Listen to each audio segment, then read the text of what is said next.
Hey there, welcome back for Chapter 3 of Defender of Dirt. I was pretty worked up with all this when Mom announced, "Kids, we're getting close, but it's late and the beds won't be made up or anything. We're going to stop at a hotel, so we'll all be fresh and rested for when we get our first glimpse of the house."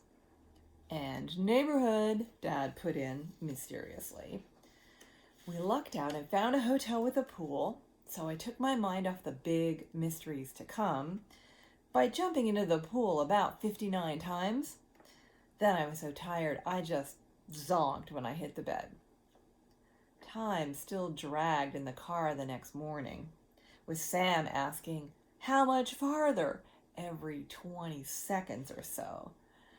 The butterflies in my stomach seemed to be turning into wasps. Suddenly, we're pulling into a long driveway, shaded by a big oak tree. The driveway curved around to the back of the two-story house. No fence around this yard. No fences next door, or for the house behind it either. We jumped out as soon as the car stopped, before Mom even had a chance to turn the motor off. Sam started racing around on the lawn, which we had, but our neighbors didn't. What exactly did they have over there? It definitely was not your normal yard. Where we came from, people have grass. Regular lawns with grass all over. A bush or two on the edges. Maybe a couple of trees, a few flowers up around the house, and fences. Whatever was over there was a lot of it. All kinds of plants and flowers and trees and bushes scattered all around. Stuff growing everywhere. "Dad," yelled Sam, "where are we? You didn't tell us we were going to live on a farm. Is this the town or the country or the jungle or what?" I knew it was none of the above, but I was confused too. The yard was so big, it seemed to stretch all the way over to the house behind it.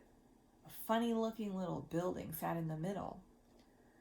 "The neighbors, I can't wait for you to meet them," Dad said. "Tell me it's something called permaculture, but I'm not sure what that means." "I guess we're all going to get to learn about it," he said, winking. The wink drives me nuts, mostly because I can't do it myself yet. Sam hadn't stuck around for the whole answer. He was making straight for the back door, shouting, let's go in, I want to see my room." I caught up just as Mom got the door unlocked. "Now, kids," she said, "this is your first unschooling challenge. Can you work out how to decide who gets which bedroom? They're both upstairs, but they're very different shapes and sizes." "Yeah," Dad chimed in. "Lesson 1. How do you make a major decision that meets both your needs?" He chuckled. Easy for him to laugh.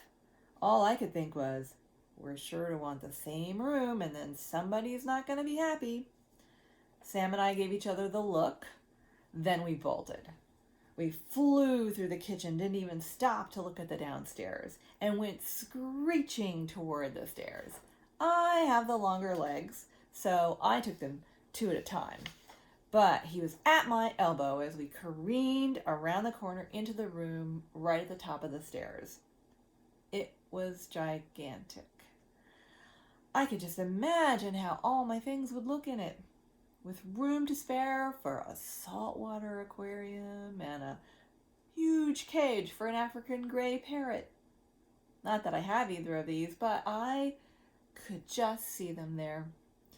One big open wall looked perfect for a bunch of shelves where I could start a museum for all my collections.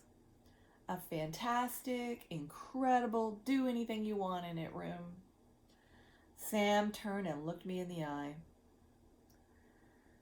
He didn't say anything. This looked like trouble. Without a word, we both turned and walked down the hall to the other bedroom.